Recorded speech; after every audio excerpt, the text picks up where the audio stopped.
Subscribe करें study with professional classes को और प्रेस करें bell icon for new updated videos के लिए।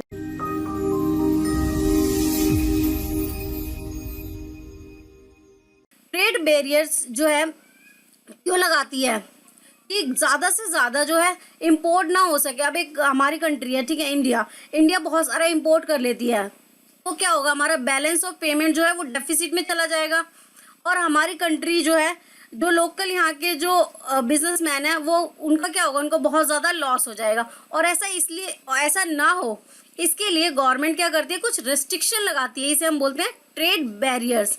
ठीक है, तो ट्रेड बैरियर्स क्या है, ट्रेड बैरियर्स में कुछ गवर्नमेंट रेस्ट्रिक्शन लगाती है कि आप इससे ज़्यादा इंपोर्ट नहीं कर सकते, और अगर एक्सपोर्ट करना है तो ये कंडीशन है, पहले जो अपने नेशन की जो है नीड्स डिमांड वो फुलफिल होगी, उसके बाद ही आप एक्सपोर्ट कर सकते हो।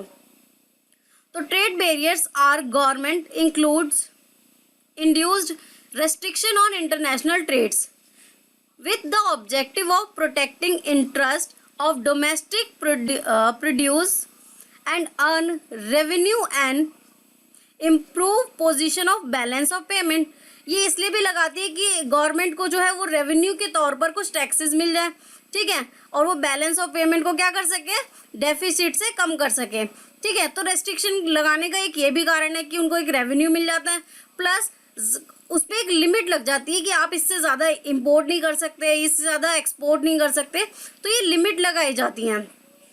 अब इसमें जो है टाइप ऑफ ट्रेड बैरियर्स, ये दो टाइप के होते हैं।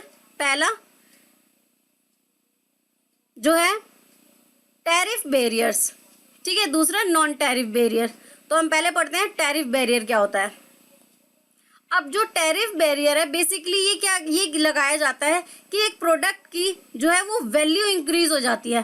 सपोज गवर्नमेंट ने एक प्रोडक्ट जो बाहर से इंपोर्ट हो रहा था उसका प्राइस एग्जांपल के लिए ले रही हूँ 10 रुपये है, ठीक है, जब लेकिन इंडिया में आकर वो इंपोर्ट हुआ, उसके बाद जब वो प्रोडक्ट सेल हुआ तो 12 रुपये का सेल हुआ, तो जो 2 रुपये था ये क्या लग गया, ये टैरिफ के तौर पे जो टैक्स गवर्नमेंट ने ले लिया, ठीक है, उसके बाद ये गवर्नमेंट ने ले लिया टैरिफ के रूप में, जिससे कि इंपोर्ट क्या हो, कम से कम हो सके। तो ये क्या करती है, एक प्रोडक्ट की कॉस्ट को इंक्रीज कर देती है।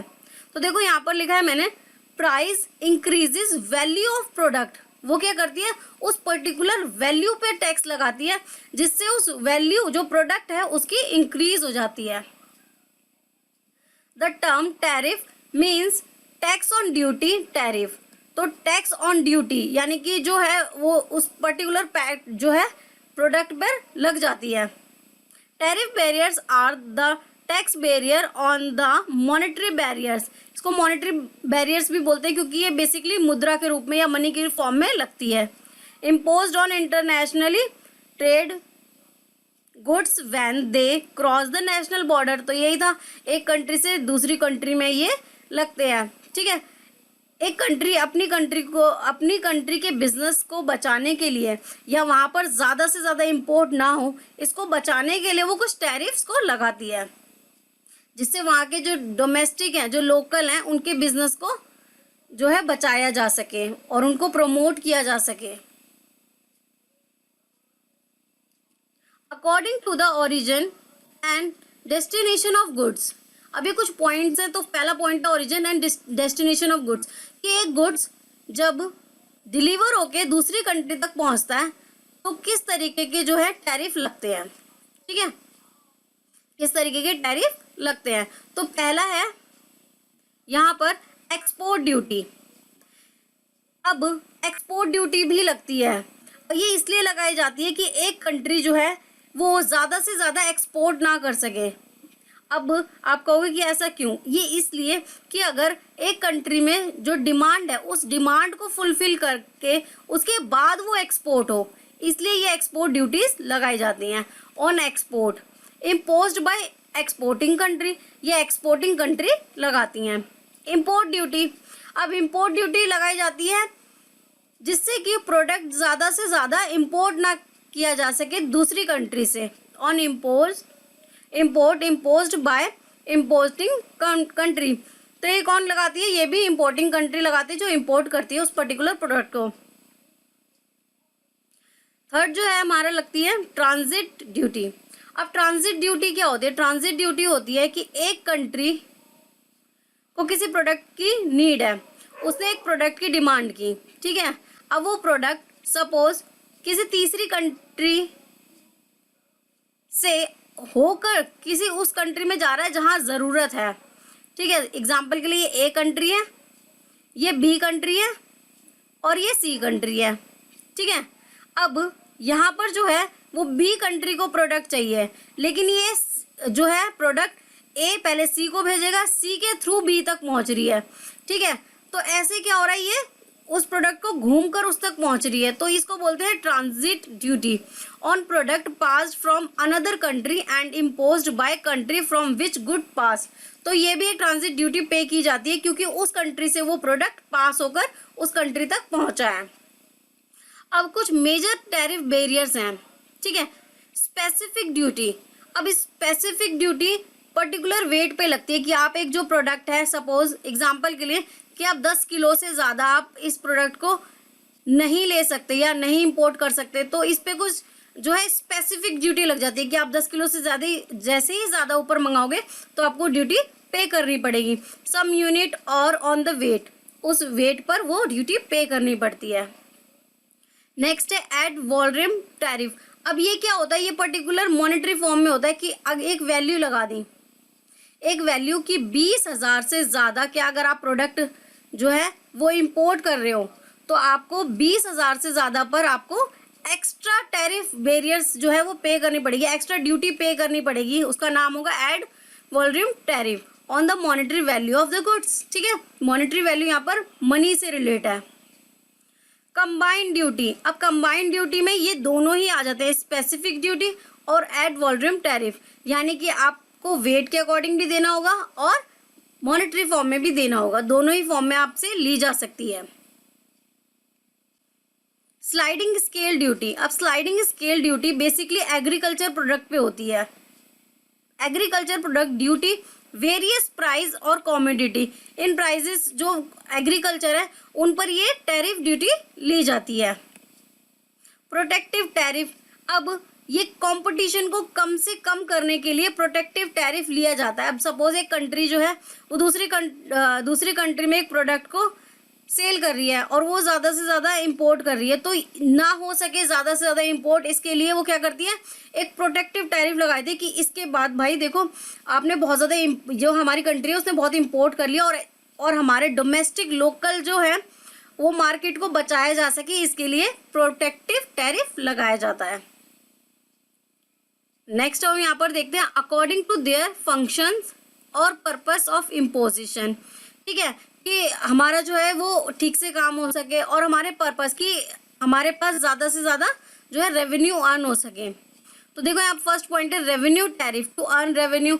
अब अगर ड्यूटीज़ जो है वो पे कर रहे हैं इंपोर्टर एक्सपोर्टर, तो क्या होगा, गवर्नमेंट के पास रेवेन्यू कलेक्ट हो जाएगा, टू अर्न रेवेन्यू एक पर्पस हो गया। एंटी डंपिंग ड्यूटी, अब एंटी डंपिंग ड्यूटी होता क्या है, देखो एक कंट्री एग्जाम्पल के लिए ले रही हूँ, ये है जापान, ठीक है,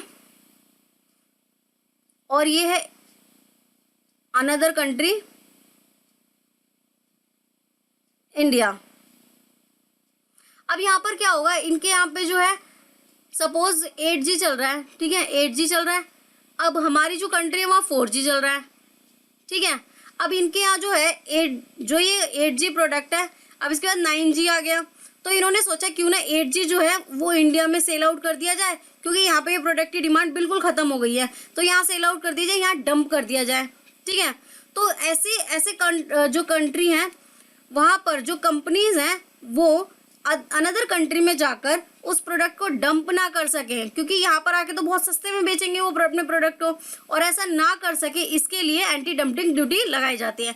एक और एग्जांपल के थ्रू समझते हैं। सपोज एक प्रोडक्ट जो 100 रुपये में वो अपनी कंट्री में बेच रहा था, ठीक है, अब वो क्या कहते हैं, उसकी डिमांड खत्म हो गई, उसने अनदर कंट्री में जाकर उस प्रोडक्ट को सोचा अब 100 में बिक रहा था, अब तो बिल्कुल खत्म हो गया, मैं क्यों ना इसे 40 रुपये में बेच देता हूँ अनदर कंट्री में, मुझे तो प्रॉफिट हो जाए क्योंकि यहाँ पे डिमांड खत्म हो चुकी है, ठीक है। लेकिन अब यहाँ के लोकल जो है वो प्रोडक्ट को बना रहे हैं, तब भी वो 60 रुपये का बन रहा है, और क्योंकि ये ₹40 में बेच रहा है, तो यहाँ के कस्टमर क्या करेंगे, वो ₹40 वाले प्रोडक्ट लेंगे और लोकल जो मार्केट है उसको ये खराब कर देगा।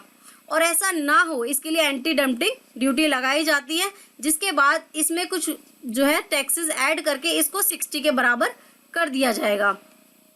To offset dumping effect, dumping a situation when the goods are exported to another country at price lower than its market cost। तो मैंने अभी आपको यही बताया था, ₹100 का जो प्रोडक्ट था उसके बाद भी वो ₹40 में दूसरी कंट्री में बेच रहा था, जिससे कि वो डंप कर रहा था, क्योंकि वो प्रोडक्ट अब एक्चुअली खत्म हो चुका है पूरी तरह। ठीक है, और ऐसा ना कर सके कोई कंट्री, इसके लिए एंटी डंपिंग ड्यूटी लगाई जाती है। Countervailing duty. अब काउंटर वेलिंग ड्यूटी बेसिकली क्या होती है, to offset the effect of concession and subsidies granted by the foreign country to its manufacturing. अब ये एग्जांपल लेते हैं कि एक जो कंट्री थी वो ₹100 में एक प्रोडक्ट को बना रही थी, अपनी कंट्री में वो ₹100 का ही बेच रही थी। सिमिलर वो क्या करती है, दूसरी कंट्री में भी आकर ₹100 का ही बेचती है। ठीक है, लेकिन यहाँ पे डंप नहीं कर रही, वो बेच रही है सेम प्राइस पर। लेकिन दिक्कत यह है कि यहाँ के जो लोकल्स मार्केट जो ये प्रोडक्ट बना रहे हैं, ये कितने का बना रहे हैं, ₹60 का। ठीक है, तो गवर्नमेंट कहेगी क्योंकि यहाँ पे इंफ्रास्ट्रक्चर जो है ज़्यादा अच्छा है, टेक्नोलॉजी ज़्यादा अच्छी है, तो वो ₹100 में जो प्रोडक्ट है जो बना पा रहे हैं, और यहाँ पर 160, अच्छा 60 नहीं ₹160, तो ये ₹100 का प्रोडक्ट जो है वो 160 में ये कंट्री बना पा रही है, उसकी कॉस्ट ये आ रही है। ठीक है, तो ऐसा ना हो सके इसके लिए गवर्नमेंट क्या करती है, काउंटरवेलिंग ड्यूटी लगा देती है, जिससे कि ये जो ₹100 का प्रोडक्ट है जो वो अपनी कंट्री में बना रहा था, वो दूसरी कंट्री में जब बेचेगा तो वो कितने का बेचेगा, ₹160 का ही, क्योंकि गवर्नमेंट ने इस पे कुछ ड्यूटीज लगा दी। और ये देखो यहाँ पर जो लोकल मार्केट में जो बिजनेसमैन बना रहे थे उसके बराबर इसका कॉस्ट हो गया। ठीक है, जिससे लोकल मार्केट जो बिजनेसमैन है उनके साथ उनका लॉस ना हो, इसके लिए ये काउंटरवेलिंग ड्यूटी लगाई जाती है। According to the trade relation, single column tariff. अब सिंगल कॉलम टैरिफ क्या होता है कि सबके लिए एक ही टैक्स। ठीक है, जो भी ट्रेड करेगा उसका यही सेम परसेंटेज हर कंट्री को देना, ये होता है सिंगल कॉलम टैरिफ। अब डबल कॉलम टैरिफ क्या होता है कि जिसके साथ हमारे रिलेशन अच्छे हैं, जैसे इंडिया के जिस कंट्री के रिलेशन जिसके साथ अच्छे होंगे उसको क्या करना, लोअर रेट पे दे देना, प्रोडक्ट लोअर परसेंटेज पे दे देना, और जिसके साथ अच्छे नहीं है उसको हायर पे देना। तो ये होता है डबल कॉलम टैरिफ। ठीक है, टैरिफ कम लगा देना, टैरिफ ज़्यादा लगा देना, इस अकॉर्डिंग।